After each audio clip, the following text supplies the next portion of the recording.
What up, what up, what up? Welcome back to another episode of the LeVar Walker Daily Show podcast. I am here today. I needed to jump on here, and as you guys know, I jump on here primarily Monday through Friday at varying times, and I also I play these lives as reruns in case anybody missed any of them. Um, I jumped on here today because it's very, very important to me, and I need to talk about something that really speaks to my heart. As you, if you don't know who I am, I'm a comedian. I'm also I was a pharmacist. I'm still an active license, but I practiced pharmacy for 20 years and did comedy simultaneously.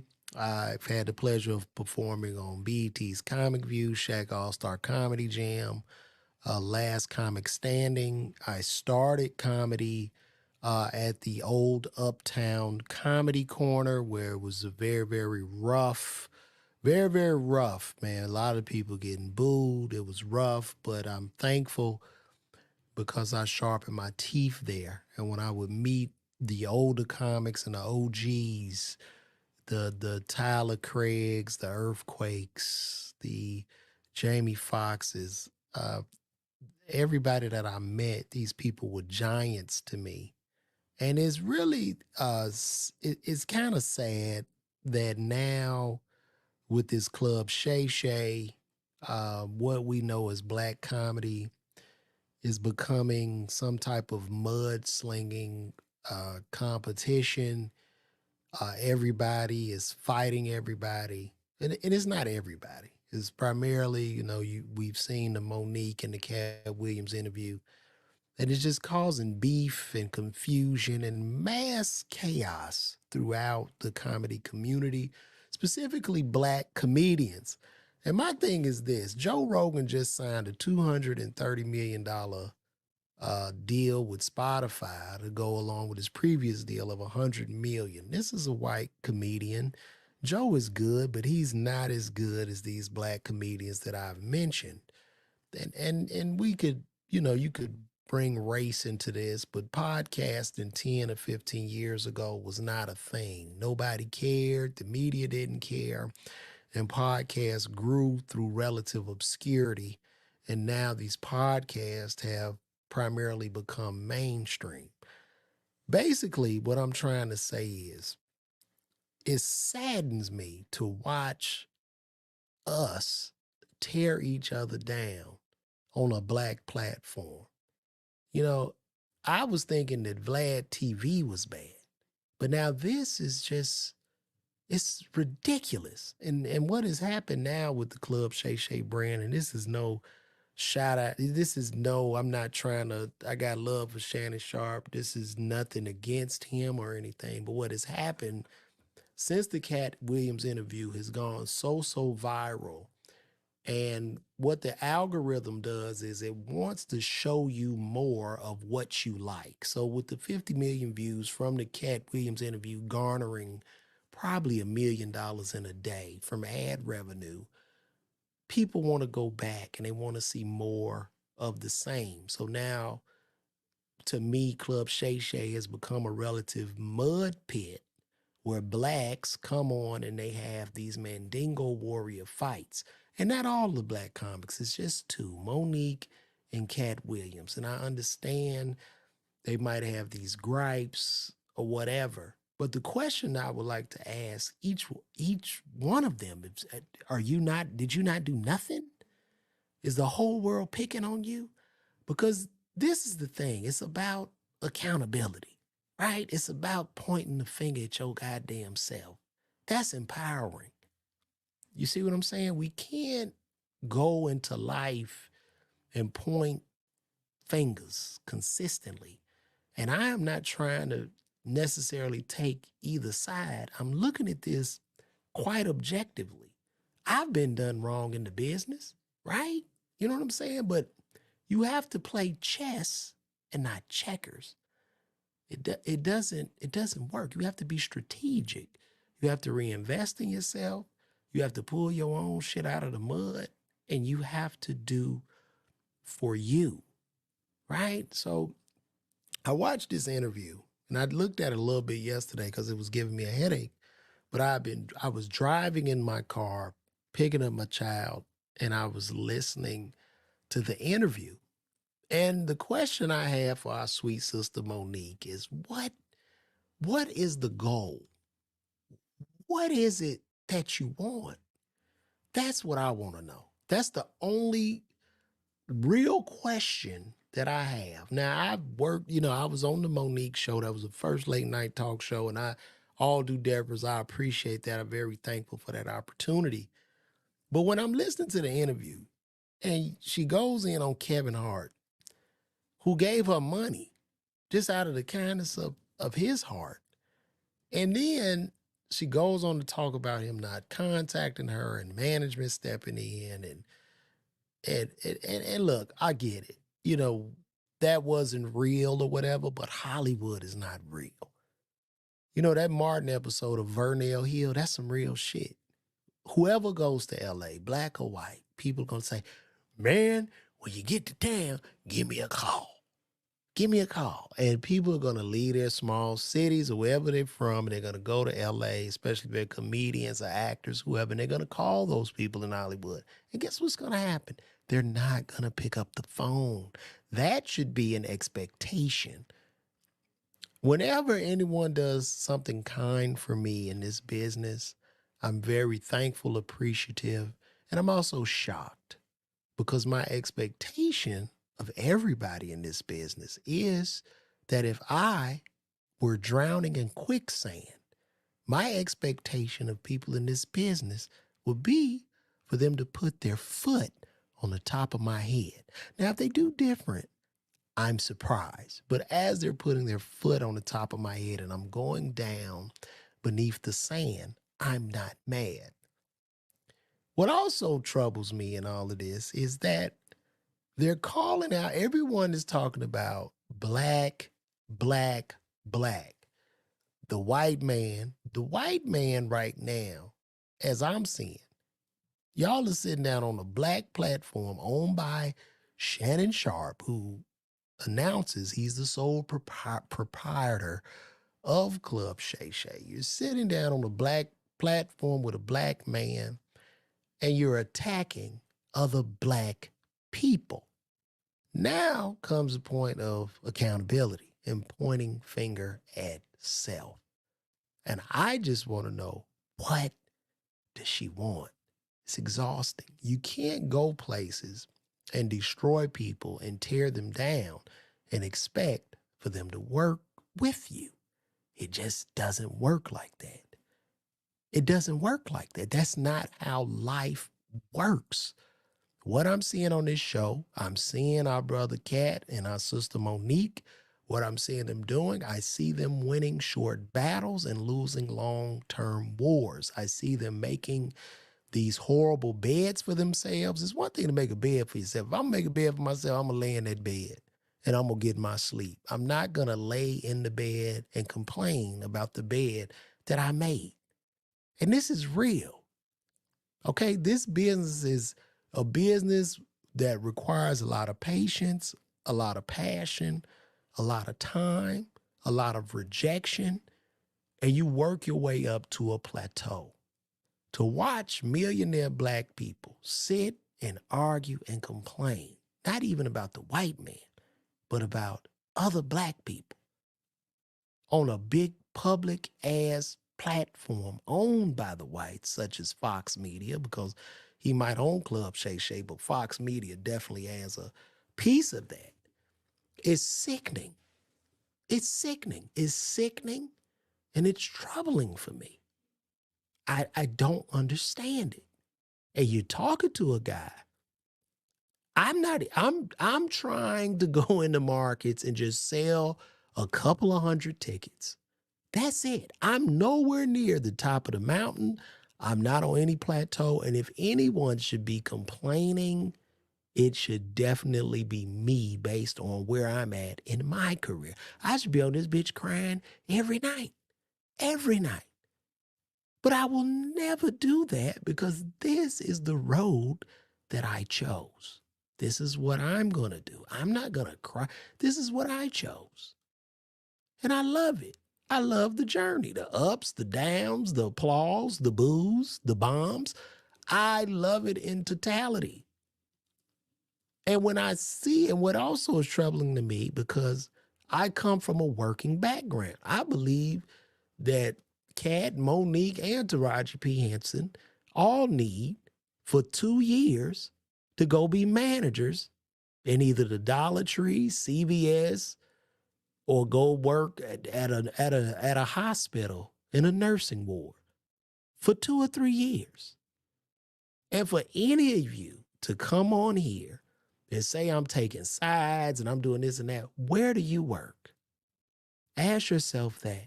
Ask yourself, you're trying to keep a roof over your family's head. Ask yourself how sometimes you have to make necessary adjustments in order to continue your employment before you come on here ridiculing me and calling me some type of industry plan or I'm taking sides.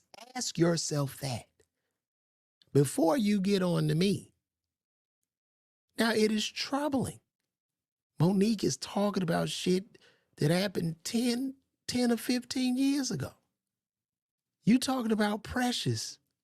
All they asked her to do for Precious was basically go to a movie premiere. Precious had a very small budget. They asked her to go to the premiere. She said no.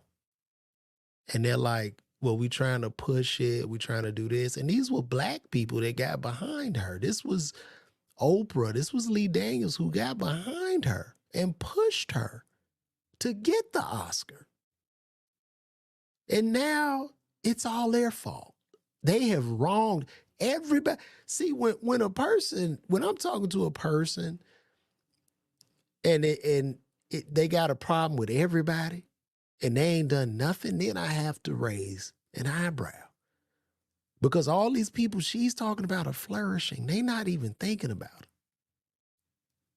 So what is happening? What is happening? If we're going to become a culture of fucking victimhood, if we're going to become a culture of victim Olympics, because this is what's solidifying it. This is just solidifying nothing more than victim Olympics and gold medals and victimhood.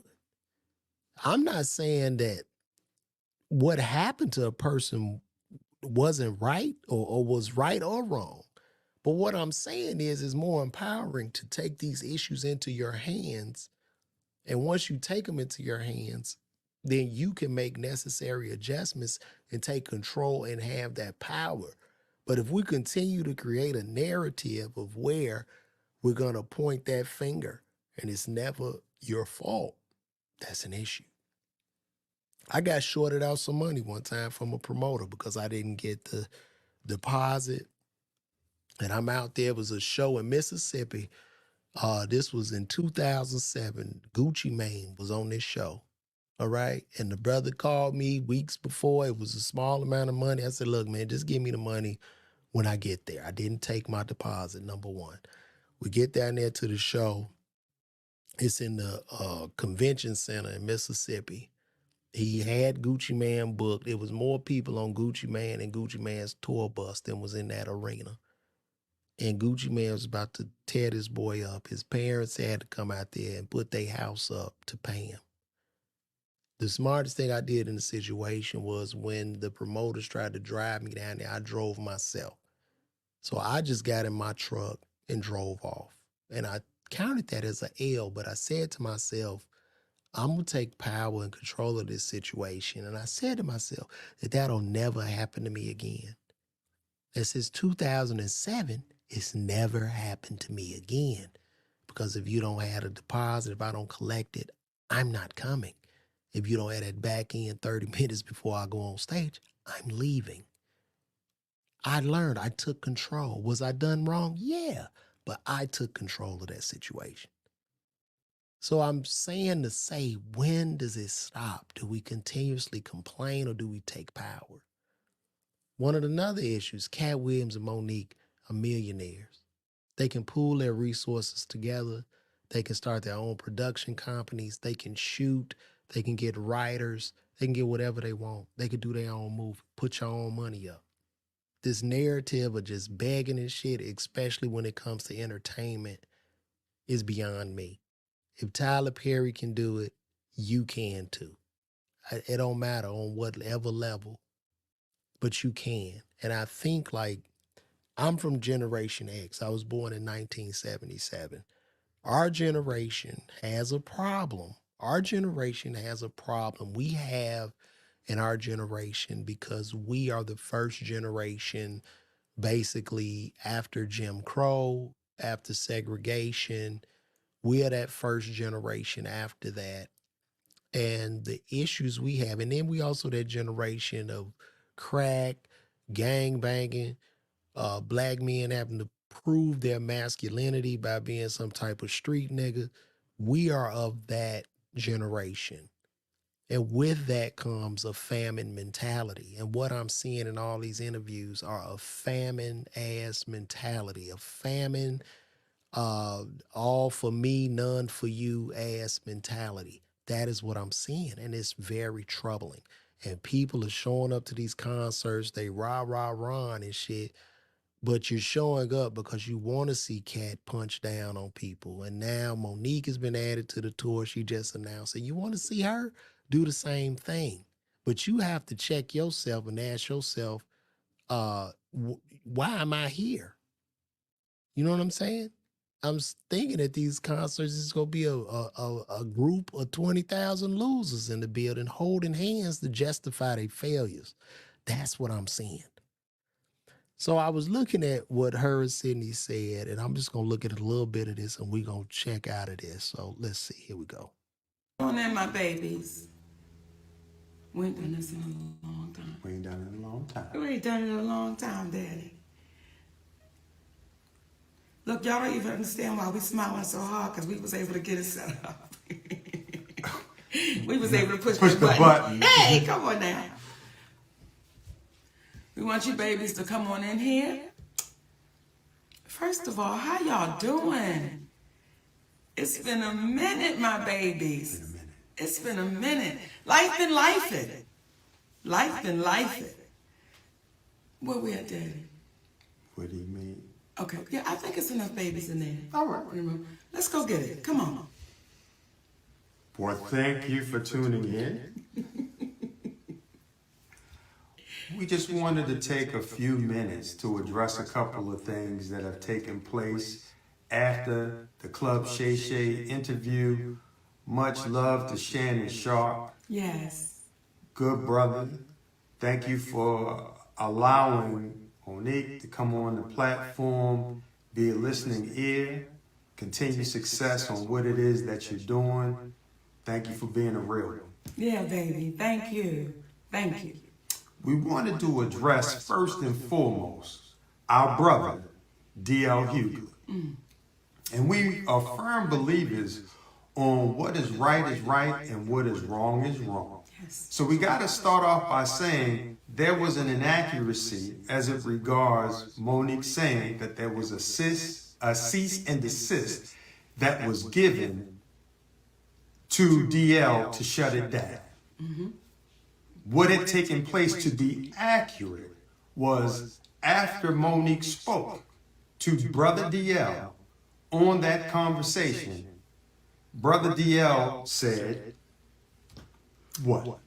Well, after we spoke on that conversation, when we hung up that phone, the last thing he said was, it is what it is. And I said, DL, then we're going to have to get our attorney involved. That's the last thing me and DL Hughley said on that conversation.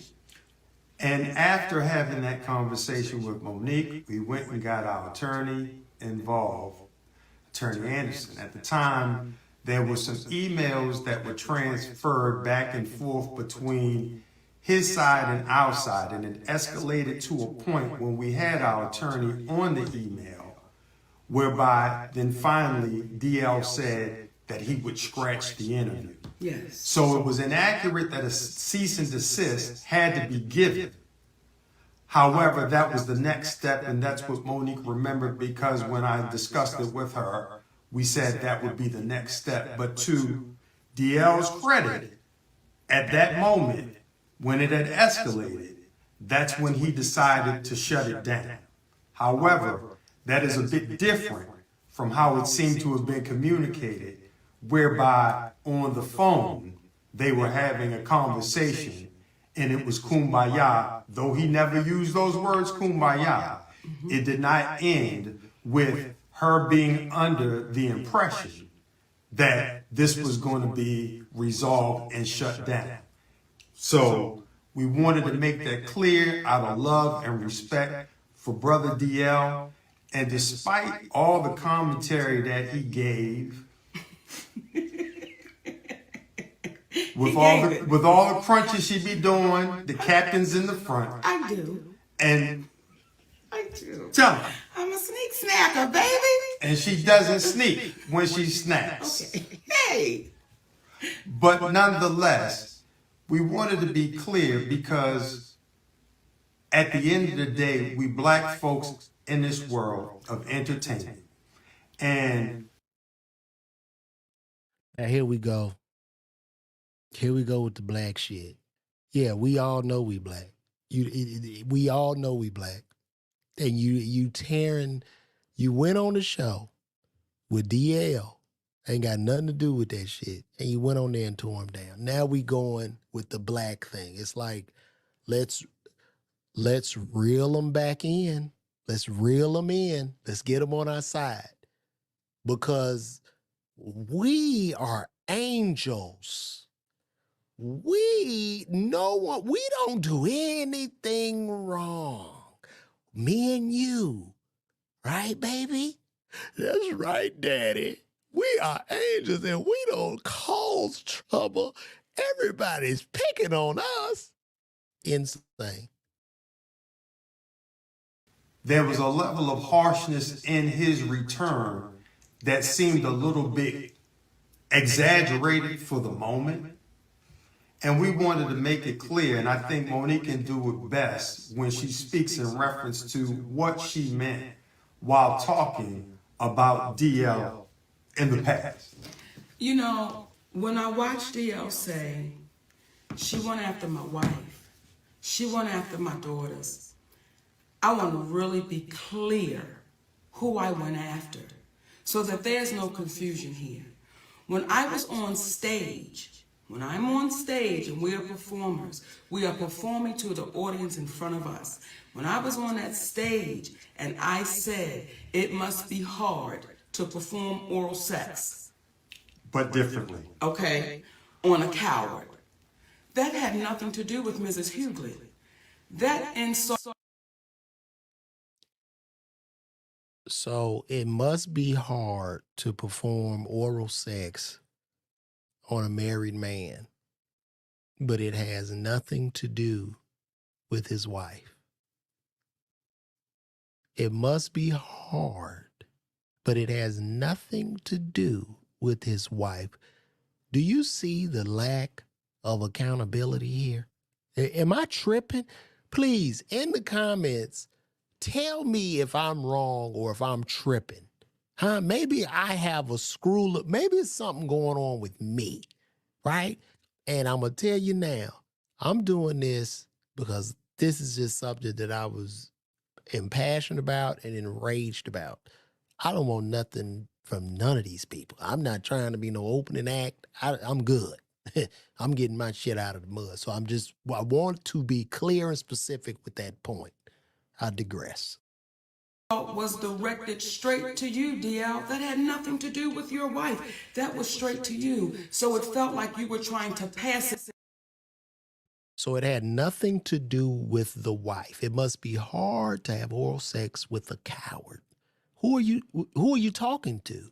How would it have nothing to do with him? He's not having oral sex with himself. You see what I'm saying? This is what I'm talking about. Off as if I was going after your wife. When it comes to your daughter, to the baby that you did a post about, you did an interview about, I didn't do that interview.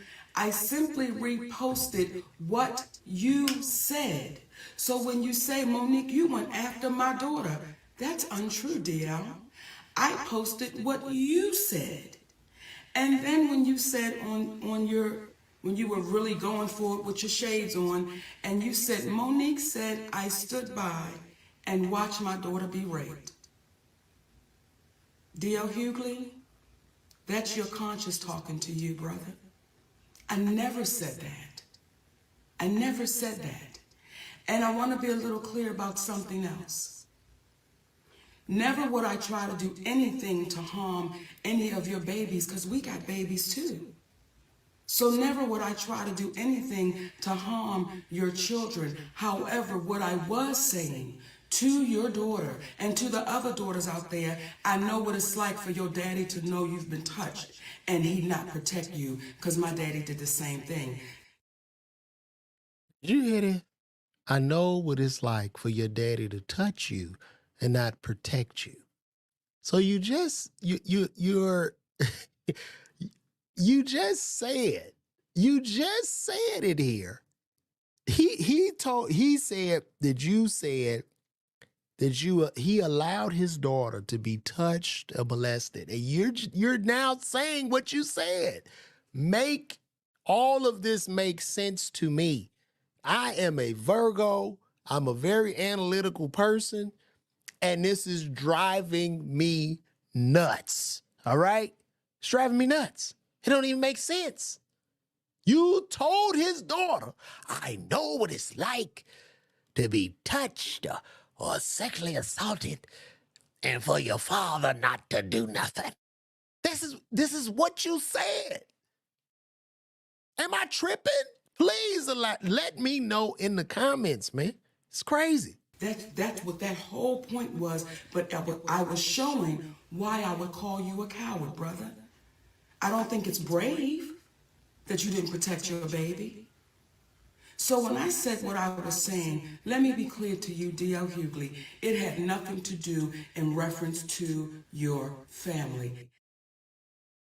Everything this woman has just said had absolutely everything to do with his family. She's talking about his daughter, his wife.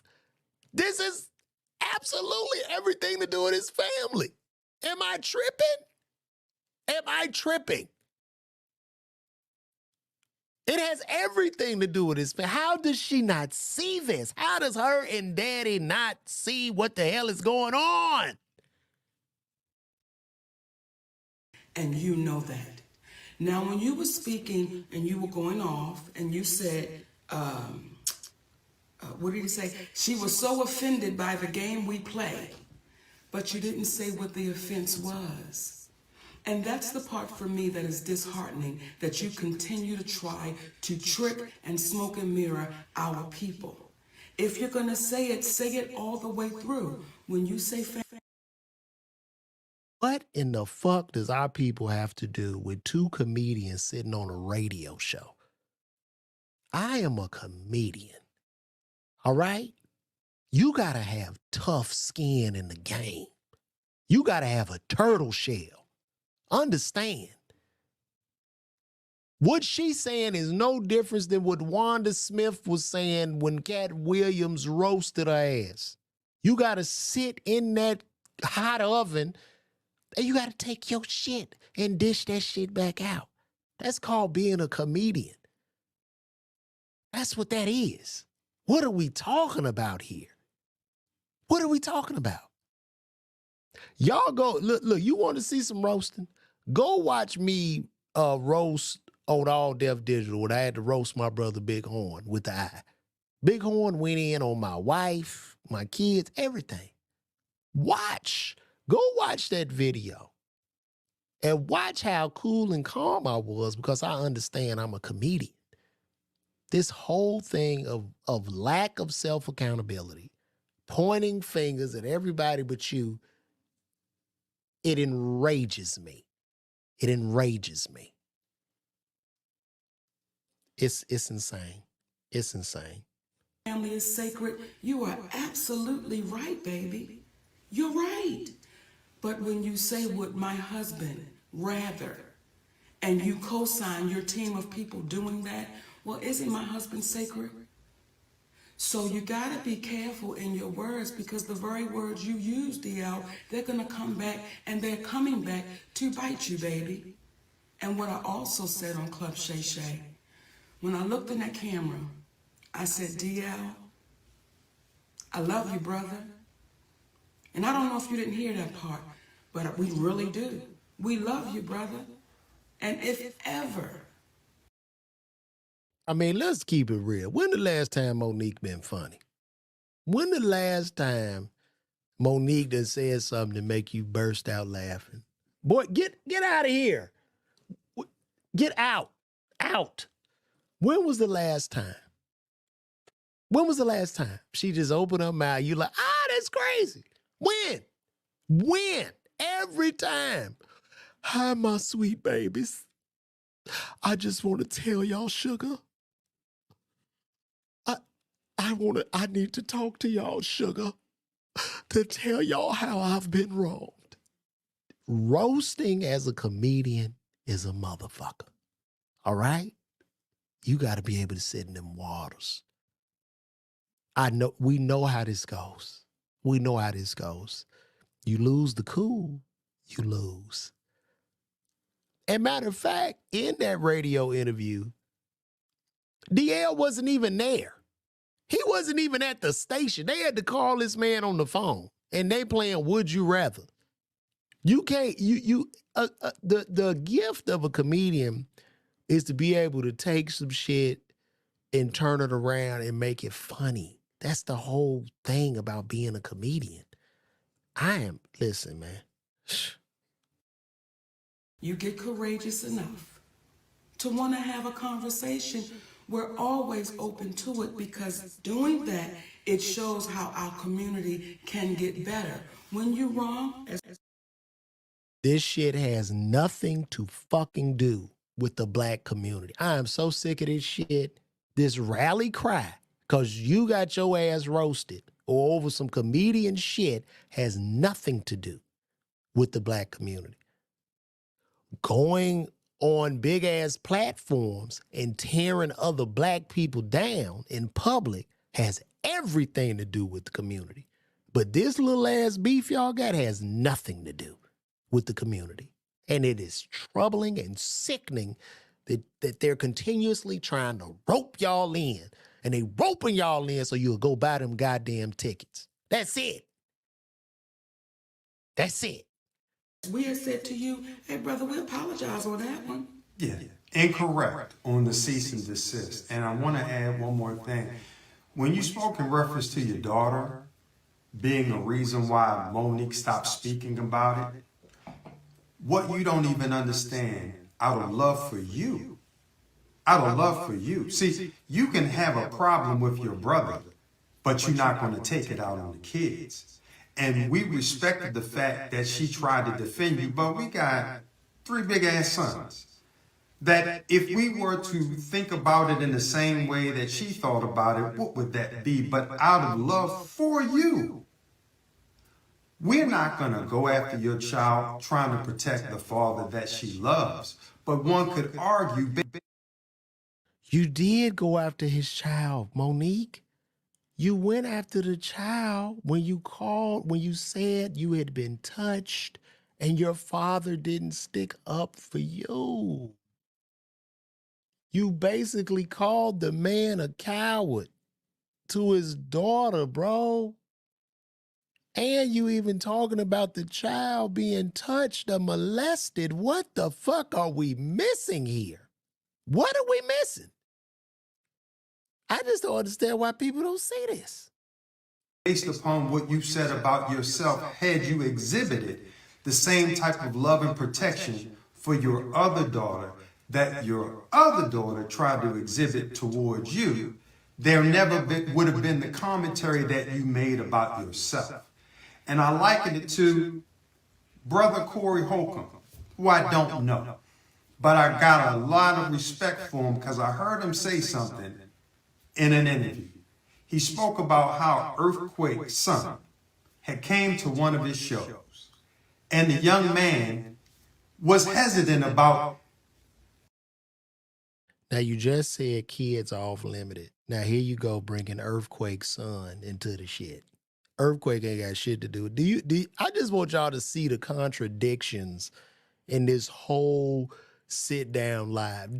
I've pointed out over 15 contradictions. They're contradicting themselves.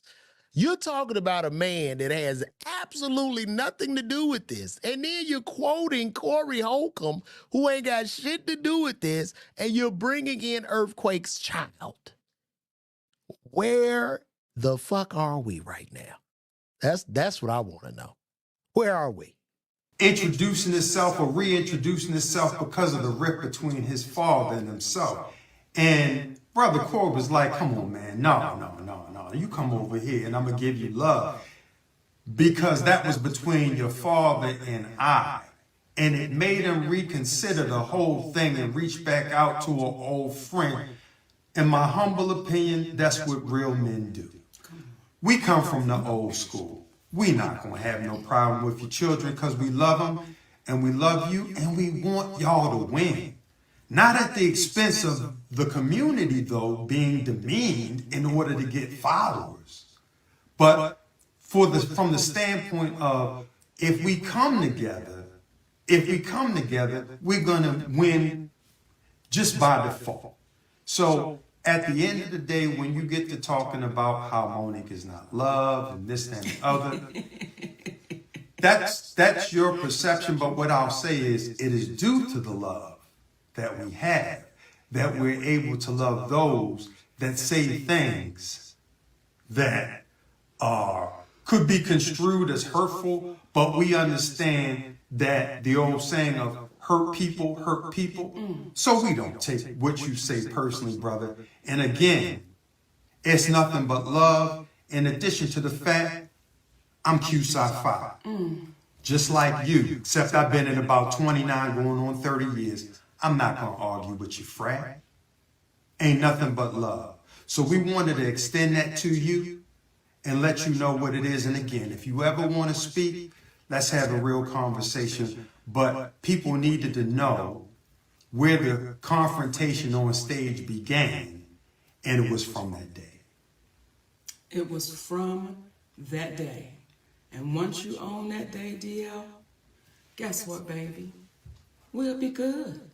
Now, talking about we're gonna be good. Talking about we gonna be good and talking about taking ownership. I want to talk to my babies at the Breakfast Club. The Breakfast Club. I want to talk to my babies at the Breakfast Club. Listen, oftentimes people don't know what a genuine apology will do. They don't even understand. It allows us to say, we accept that apology and we move forward because today, y'all own that. Today, Charlemagne, today, Envy, y'all own that. And I want to speak to my baby, Just Hilarious. Come on. I want to speak to you, little sister. And let me speak to DJ and Leonard first. Okay, because I can't I'm not going to do the nicknames.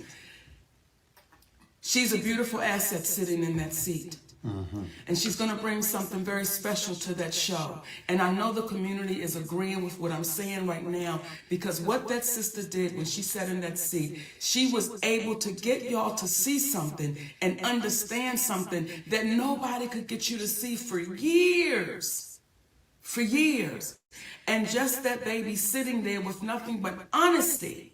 And said, no, we got to deal with this, y'all. We got to deal with this, y'all. You don't understand what that baby's bringing to that show. Because what she's not going to be bringing is, let's knock down, drag them out. Right is right and wrong is wrong. And because you babies owned it and you apologize. We love you. And we loved you then. I don't even know what did the Breakfast Club do? Could somebody update me on what the Breakfast Club did? I don't even know what did the Breakfast Club do to Monique? I need to know, because I guess everybody needs to bow down and get on their knees and apologize to her, because Monique is an angel and she's done nothing wrong. And she sells tickets and she generates billions of dollars for the industry. And people are only trying to wrong her and daddy. And that is the problem.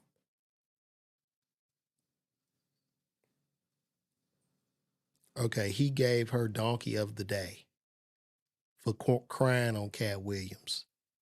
I don't get it. Like, I don't get it. And I think he just apologized just to do it. Not mad, and want y'all to win. That's all. That's all. So if we start pumping out that positivity into our community, if we start speaking about the greatness that we are and the greatness that we're doing, guess what's going to happen? Now, do we still have to bring... You went on a whole big ass platform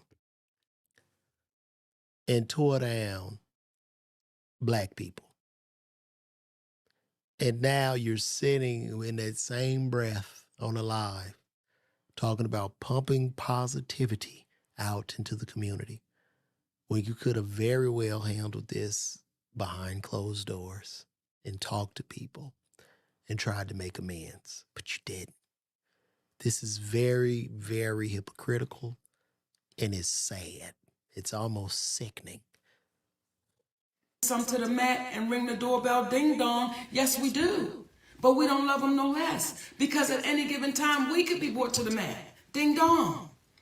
Well, we make it a point of not messing with people that's not messing with us. And we hope that today for you guys, the feeling that Charlemagne got, Brother Leonard received from the community by big upping him for apologizing. It's kind of like a movie we used to watch with the kids called Monsters, Inc., where they would go and they would scare the people for power. But then they found out laughter created more power. Y'all have the power to heal. Use it. Use it to heal. Use it to help folks. Don't hurt folks. Because what happens is, one of the greatest gifts we can have is going in our community and getting the love from our people. Are they about to cry? Are they really about to cry? You went on there and tore down DL, you tore down Oprah, you tore down Tyler Perry, you tore down Kevin Hart. Are they not black? Are they not black? Not only did you do that, you did it on a black platform. With Shannon Sharp there. Don't do that to me now. Come on now, Monique. You gonna get me canceled now. Come on now. What are we doing? What is this shit? I'm speaking, man. Fuck this. This is insane. Forget Hollywood, because it's weird. Getting the love from people. So we are proud of you. And I'm emotional about it because I'm happy that y'all got an opportunity to do that for yourselves. And we love y'all, brothers and sisters. And just hilarious, keep that going. Keep that going, because you are a great addition. Because there were others that would have sat in that seat and would not have said a word. So, nothing but love and respect for y'all. And one last thing. Thank you, Charlemagne, for not calling the brother daddy. Okay, hey! Thank you for not calling me daddy. You did the right thing, and you didn't owe me an apology. It was Monique. So, we love y'all. You know, and we said before we came on that we was not going to be long, and we were just going to say, you know, what we needed to say.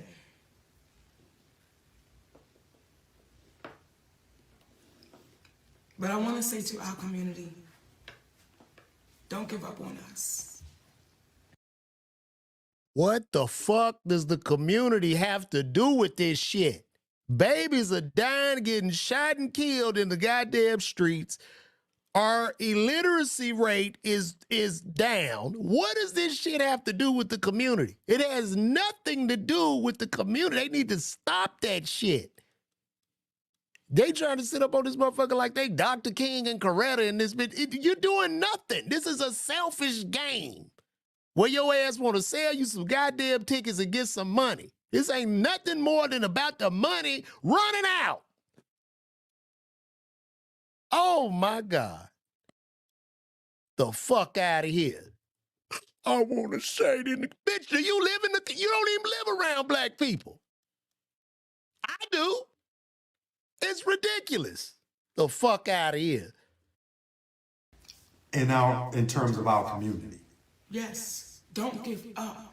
Don't give up on your relationships. Don't give up. Don't give up. Don't give up. Don't give up. You got to keep going and keep pushing and keep standing strong. Don't give up on your love. Please hear me, and I'm talking right to the sisters. Don't give up on your love. Don't give up on that man that's treating you in a way that you ain't never been treated. Don't give up on that man that's loving your babies, and some of them may not even be his. Don't give up on that man that is taking your shit. Or woman. Or woman. Don't give up on that man where them babies ain't his. Don't give up on him. Even if he go out and cheat on you. Have low self-esteem like me and get you a daddy to fuck your career up and throw the shit in the river.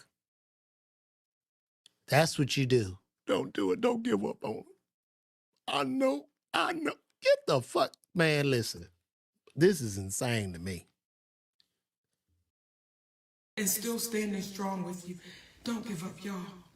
So when people say, why does he have to be there? Because he makes me better. He makes me stronger. He makes me happier. What I would ask Monique to do, I'm not saying this man is not making her happy and he's not making her stronger, but I would love for her to look up her financial books, and she should look at her management pre-daddy and post-daddy. So look at how much money you made pre-daddy's management. Because one thing, numbers never lie. Men do, women do, but numbers don't. What did the money look like pre-daddy management? And what has the money look like post-daddy management? And you tell me. Get the fuck. This is sad. This is sad, man. Shit like almost like a terrible Lifetime movie or something. I don't know what's going on here. Made me a better mother, a better wife, a better friend, a better entertainer. He makes me better. So listen, y'all, if y'all got somebody that is making you better, if y'all got somebody that's hanging in there with you when you know goddamn well you should have been dropped off, be unafraid to hold on to him. Has he really made her better? It seemed like the career has done a death spiral. That's a fact.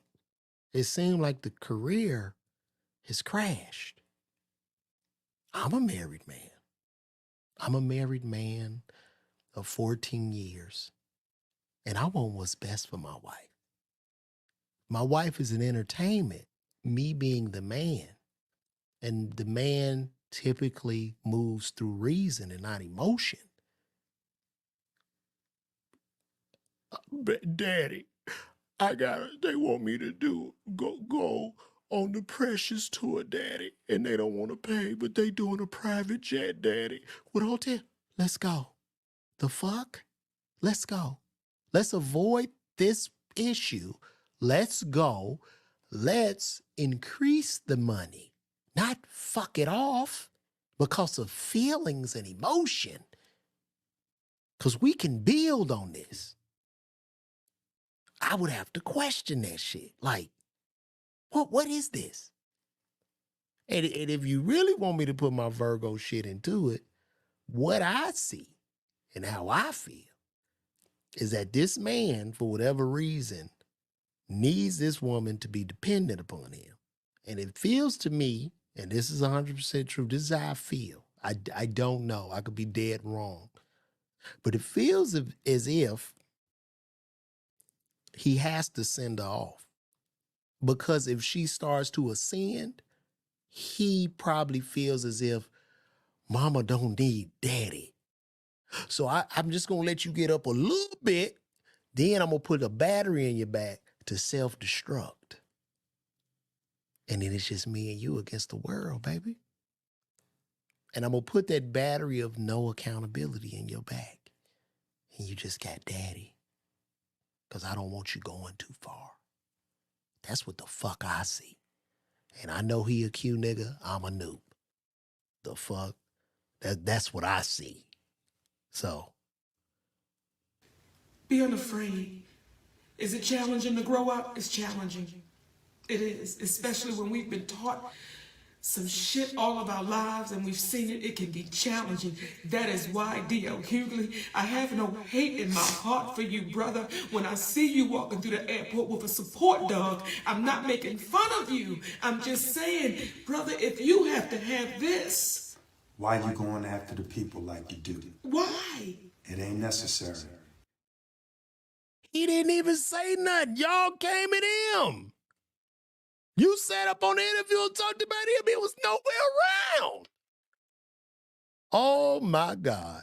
This is insane. This is insane.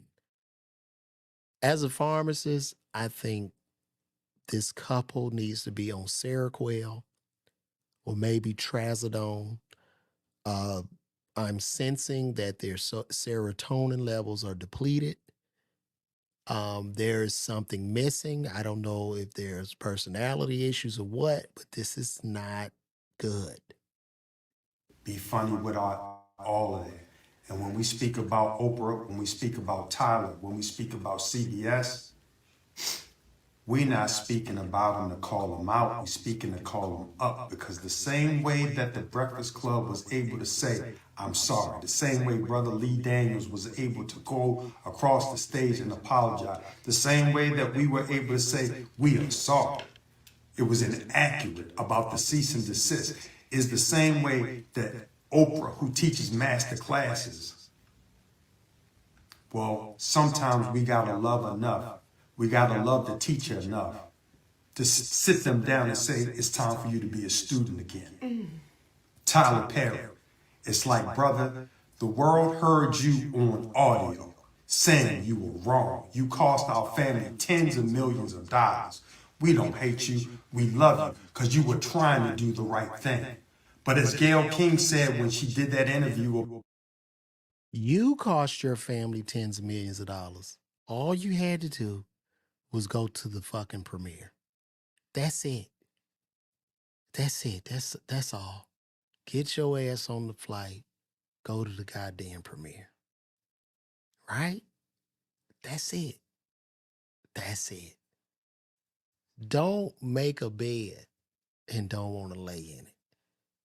Everything we do has consequences and repercussions. Everything. Everything. And you got to be able to deal with those consequences and repercussions.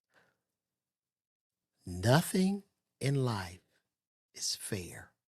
Fair is the carnival. Okay? And especially when you're talking the entertainment business. The only thing fair about the entertainment business is that it is totally unfair to everybody.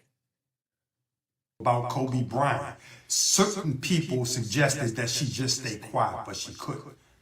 Don't listen to people that tell you to stay quiet when you've done what you weren't supposed to do, when you've done wrong. Speak up, acknowledge it, because it helps us help the community. And guess what? We are only human beings. We are only human beings. And we got to let you know we love you enough, because we know that's all y'all are too. Despite people making y'all think y'all are more than that. That's it, my babies. That's it. And, you know, we have always spoke about when it ain't been fair, but we try to make sure we speak about when it is fair. We try to make sure we speak about when people do say, you know what, let me show you what I'm about. And I want to talk to y'all about our brother, Cat Williams. Now, y'all know that is my fraternal twin brother, non-biological, okay? And I want to tell y'all about my twin brother, Cat Williams, baby. Guess what? I'm going to be joining my brother, my twin brother, Cat Williams, on the Dark Matter Tour. So I'm excited. We are excited. I cannot wait to see y'all, Connecticut. I see y'all tomorrow night with our brother, Cat. Yes, I am so happy that the good brother Cat Williams has put her on a tour. And that goes back to her getting into the initial fight of DL about who was the headliner on her own show. I should have been the headliner. That was in my contract. Now, you go from headlining to being a goddamn opening act with an Oscar. And daddy sits there, who's supposed to be your management, and laughs. Make this shit make sense. Now, here's my prediction. What's going to happen as she goes on this tour, being the superstar Oscar winner comedian that she is? This is my prediction. They will be back on this couch and they will be talking about Cat Williams. That'll be next. This is what's going to happen. Mark my words. It's going to go up in smoke and fire and flames. Because Cat is going to go back there one day. This is my goddamn tour. I bought your ass on this goddamn tour. And then it's going to be back again. Sweet babies, I did everything in regards to my contract. I did it all. And daddy's going to be sitting there. And we had to send a cease and desist to Cat. They should call this fucking tour the No Accountability Tour. All right? That's what they need to call this shit. The Victim Olympics Tour. That should be the name of this tour. All right? This is what has happened. Williams, Albany, New York, with our brother, Cat Williams. And I'll say this too, and I told him this. I said, for as funny and as talented as you are, your heart is far bigger. Real talk. And that brother done touched our community, baby, in ways that he's never even talked about. Those are the real ones. Because as they say, real G's move in silence. Oh. That's sad. Well, give me a kiss on that one. What you say? My Love name, y'all. oh, I was going to say my name is Monique. Did you tell me they know who you are? I did, Daddy. Okay. Shit, I forgot. We love. This nigga is the worst manager in the world. You got an Oscar winner, queen of comedy, going to open for a nigga. And this is your manager. And this is real love. Ha! Ha! Ha! Ha! That's the joke. Shit, that was the biggest punchline of this shit. You going out with Cat goddamn Williams to be an opening act. And you gonna be on there holler, baby, yes, baby, yes, yes, sugars, oh, yes. For the first 20 minutes, that they gonna wait for that comedy, just like we did on that goddamn Netflix special that wasn't shit. I would tell Tyler Perry, Oprah, all of them, look, just apologize to her, don't fuck with her no more, just see what happens. Give her what she wants, because this shit is not, it's fucking, it's going to continuously go down the road. Self-accountability is key, guys. You know, I started my journey. I have to self-correct and self-check often, but the last thing I want to do is be pointing fingers and losing my own powers. It's just not, this shit is going to go up. They need to do, look, Bravo need to go do a reality show about this goddamn tour, because this shit is going to go up in smoke and flames. Listen, man, I will be live at the Arlington Draft House in Virginia, man, March 1st to the 3rd. Make sure you guys go get those tickets. Also, I will be at the Stardome in Birmingham, Alabama, March 29th. I'm a lot funnier in person. I just be talking shit on here, but we going to have a good time, man. My name is LeVar Walker. God bless and good night.